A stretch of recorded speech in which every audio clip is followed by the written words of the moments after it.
What's up, everybody? It's Soren Baker here on Unique Access, and today we're joined by the Chill from N.W.A. Thank you for coming through, sir. What's up with it, man? Thanks for having me. Always a pleasure. Always a pleasure, man. Yes, you got a lot going on, and one of the new things right now is the Dirty OGs. We got now and next. Yeah. So with that group, obviously you coming from N.W.A. and everybody in the group, is coming from different organizations, different crews themselves, and you coming from a group too. What makes the Dirty OGs dynamic significant and special?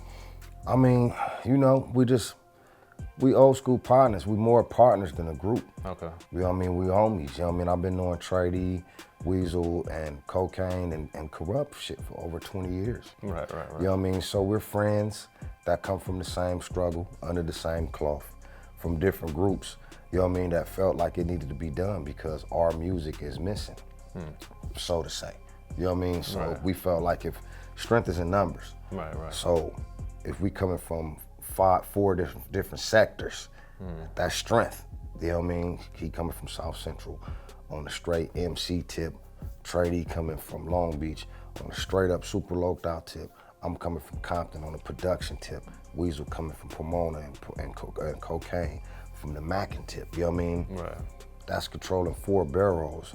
You know what I mean? And it's powerful. So we felt like it was important to put this record out. Right. And then I was at the Rotate video shoot, which came out very well, I would say. So with that one, Rick Rock produced the beat. And one thing that I've always liked about Rick Rock is that he's kind of able to travel all these different worlds, whether it's producing Busta Rhymes or Jay-Z or E40 or different hyphy records and different things, and he's done so much with so many different people, and then to be able to come down and work with you guys, what do you think that Rick Rock brought out of you guys that you haven't gotten elsewhere? Well, man, shout out to Rick Rock. He amazing a producer. Absolutely. You know what I mean? And he's a hard-working man. You know what I mean? He's a guy that dudes need to learn from. You know what I mean? He's a guy that believes in himself. You know what I mean? He come from the Bay, he's over here with 40 and he's doing this, blah, blah, blah, and then he shoot to LA and he's doing this with Snoop Dogg, then he shoot to New York and he's getting down with Busta Rhymes. I talked to him the other day, he was like, man, I'm in Texas.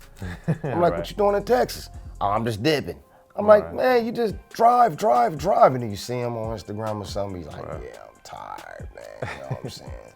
But I ain't sleep though. 5 minutes later, he making a beat. You know what I mean? That's a guy that people need to follow. You know what I'm saying? Like, hold on. This dude is really mashing.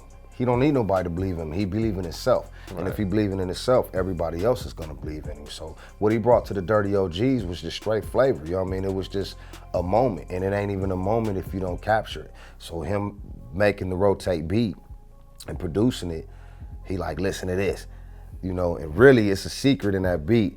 I guess I could tell him, you know what I'm saying? When he said, he say, he's in the mic, he's going, dirty. You feel what I'm saying? Dirty. You know what I mean? And we thought it said rotate.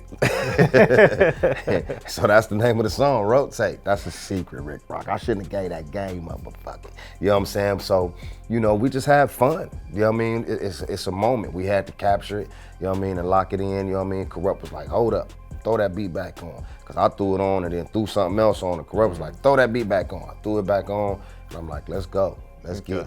You know what I mean? Absolutely. And then another one of my favorite songs on We Got Now and Next is the Hangout. So with that one, I liked how you're kind of explaining and paying homage to a lot of people in particular with your verse.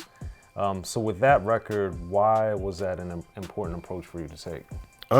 Well, being quote unquote gangster rapper, street, or whatever, they would expect us just to have some songs just for the low riders, or, we wanted to do something that was appealing to the kids that they can swing to, that the DJs can spin, as well as be us on it. You know what I mean? So, the line I said, we on that Ice-T, King T, Ice Cube, I said it in that order because that's what it is for me. Ice-T, King T, Ice Cube, you know what I mean? And then so on and so forth, you know what I mean? Like, that's what we on, you know what I mean? Now, another person might say, we on that Nipsey, Kendrick, you know, whatever. You know what I mean? In that order, that's how they would put it. I just put it from in a cloth, in an understanding that we come from. You know what I mean? Like I'm on that Ice-T, not dissing nobody, not shunning nobody, just saying what I stand for, Dirty OG. You know what I'm saying? So I'm gonna do what y'all do. We gonna turn up in the club. We gonna have fun. We gonna let the DJs rock and have fun, but we gonna talk that same gangster shit on it. That's the Hangout. Yeah. And I think that that achieves it, and it does a good job, because one thing that I think is important as rap continues developing and evolving is that, you know, we don't lose sight of what made rap so special back in the day. And I think Ice-T, King T in particular, don't get enough credit for what they helped bring to the game. Totally. So for you, what specifically with Ice-T and King T do you think that they brought that made them so special and so important to you? I think they just started this shit from the West Coast gangster rap standpoint. You know what I mean? A lot of people would say N.W.A. started gangster rap. No, they didn't. Mixmaster Spade, King T, Tidy T, Ice-T, DJ Latin, DJ Var, Mixmaster Ken. Them is the dudes that started gangster rap to me. You know what I mean? They was out before Easy. Matter of fact, Easy went out they playbook to put out records. You know what I mean? When he came out with Boys in the Hood, I had a big ass boom box with it on a tape and Vibe. You know what I mean? But I got the Vibe tapes from Tidy T. You know what I'm saying? So that's where it come from. You know what I mean? A lot of people don't know that. You know, a lot of people don't read back or do they, you know, history or, you know, search back on where did it come from. You know, the first thing on Google is gonna say N.W.A. It's not N.W.A. You know what I'm saying? Shout out to N.W.A. for making it on a bigger stage and a bigger plateau. But who started it for me? Ice-T, King T, Tidy T, you know what I mean? Mixmaster Spade, them type of dudes, man. And then obviously Unknown was doing DJ Unknown, doing DJ beats. Slip, Lonzo, you know what I mean? Well, they wasn't really doing gangster rap, you know what I mean? But Unknown was doing, he did 6 in the morning to beat. That's what I said. You know what I mean? And he did, shit, me and Eight's first jam, him and Slip. One time got from up. This is Compton. It's a Compton thing, baby. Yeah, that's I remember when It's a Compton thing came out because, you know, just the different slang that you guys were using was really, I think, noteworthy, but then also coming with, I think, just since you guys did with the late night hype and different things, you had a different, more, and Glasses Malone and I have talked about this, but it's like a bluesish type of influence in a way that was very distinctive and different from a lot of the artists that were coming out at the time. Well, you know, back then, you know, it was about being original. You know what I mean? We didn't want to come out sounding like N.W.A. with the rebel music. We didn't want to come out sounding like, you know, Ice-T with the hustler pimp type stuff. Or, you know, Tidy T and them vibed up, mixed up, you know, telling you just they know and this, that, the other.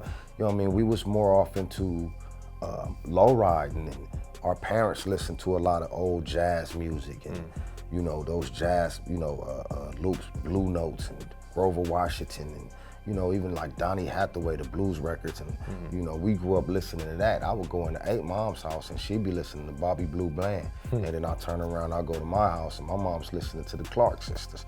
You know what I mean? So we got that soul from that. Slip dug off into a lot of jazz records. We used to always bring records to him and Unknown, you know, like, we want to rap to this, we want to rap to that. And one of them was Late Night Hype, Anita Baker. You know what I mean? It was politically correct for us, you know what I mean? That's what we grew up to, that's what we, you know, of course we like Parliament, of course we like Bootsy and One Way, and of course we turn up to that, we pop lockers, we do that. But how we lean to it, Anita Baker, Sade, you know what I mean? The old Janet Jackson, all that type of shit, you know what I mean? So that's what CMW was about. Old jazz records, blues records with break beats. We were straight out the crates with it. There it is. Well, Chill, thanks for coming through, man, here on Unique Access. Always great chopping it up with you as always. All the time, man. Make sure you guys pick up the Dirty OGs. We got Now and Next online, in stores, everywhere. Pick it up. Make sure you download it, stream it, support the West. Soren Baker, Unique Access to Chill, Dirty OGs. Yes, sir.